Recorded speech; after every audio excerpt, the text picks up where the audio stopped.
बड़े टॉपिक पे बात करने वाले हैं। हम देखते हैं कि हमारे माहौल में कैंसर का मर्ज बहुत तेज़ी से फैल रहा है, बढ़ रहा है। तो इसे देखते हुए हमारे ज़हनों में ये सवाल पैदा होता है कि इसकी वजह क्या है, कौन सी चीज़ें हैं जो कैंसर का बायस बनती हैं।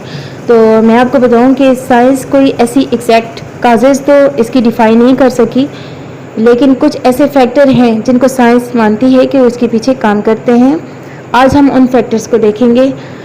उसमें है जेनेटिक फैक्टर या इंटरनल फैक्टर, और इसके अलावा दूसरे हैं एनवायरमेंटल फैक्टर। तो सबसे पहले हम बात करते हैं जेनेटिक फैक्टर में क्या चीज़ें आती हैं, जेनेटिक फैक्टर किस तरह इसका बायस बन सकते हैं। जेनेटिक चीज़ें फैक्टर में है सबसे पहले तो एज। ये वक्त के साथ साथ कैंसर का खतरा इंसान में खतरा ज़्यादा होने लगता है। फिर है जेनेटिक फैक्टर, यानी कि कैंसर उन बीमारियों में से है जो नस्ल दर नस्ल चलती हैं, लेकिन सारे कैंसर जेनेटिक भी नहीं होते। फिर आगे है कि कैंसर जो है ये जेंडर के हिसाब से भी होता है। कुछ कैंसर मर्दों के साथ मखसूस हैं और कुछ औरतों के साथ। फिर बॉडी एनवायरनमेंट, आगे हम देखते हैं कि बॉडी एनवायरनमेंट बहुत ज़्यादा काउंट करती है कैंसर के पीछे, कैंसर की काजेज़ में आप कह सकते हैं, क्योंकि हर इंसान का अपना अलग बॉडी मैकेनिज़्म होता है और अपना खुद का इम्यूनिटी सिस्टम होता है जो अपने हिसाब से काम करता है। फिर कुछ लोगों की बॉडी एसिडिक होती है, कुछ की एल्कलाइन होती है। तो अगर आपकी इम्यूनिटी स्ट्रॉन्ग है तो बहुत कम चांसेस होते हैं आपका किसी बीमारी में पड़ने के चांसेस कम होते हैं। आपकी बॉडी अच्छी तरह आपका डिफेंस कर रही होती है। तो फिर एसिडिक और एल्कलाइन बॉडी का ये है कि एसिडिक बॉडी में कैंसर बहुत तेज़ी से बढ़ता फलता और ग्रो करता है। और इस तरह अगर आप टेंशन और स्ट्रेस के माहौल में रहते हैं तो ये भी बहुत बड़ी वजह बन जाती है कैंसर की। जब तनाव के माहौल में रहने से हमारा जो इम्यूनिटी सिस्टम होता है वो प्रॉपर काम नहीं कर रहा होता और हम एक घुटन महसूस करते हैं।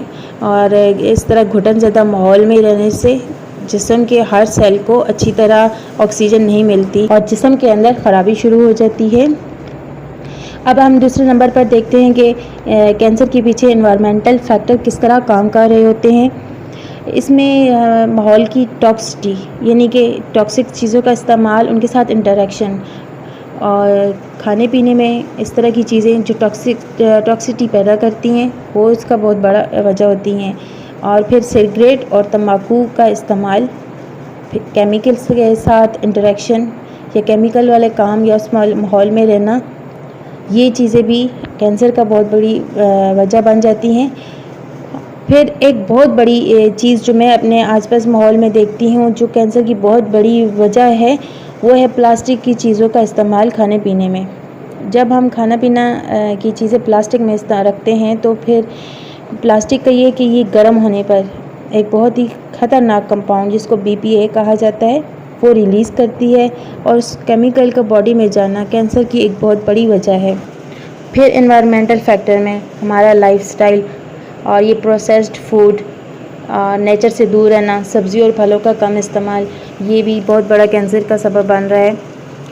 इसके अलावा इलाज के लिए जब एक्सरे रेडिएशन ली जाती है तो बॉडी में कहीं कैंसर का बायस बन जाती है। और फिर अल्ट्रावायलेट रेडिएशन या सन एक्सपोजर स्किन के कैंसर का बायस बनता है। ये भी कुछ बेसिक फैक्टर्स जो कैंसर का बायस हो सकते हैं।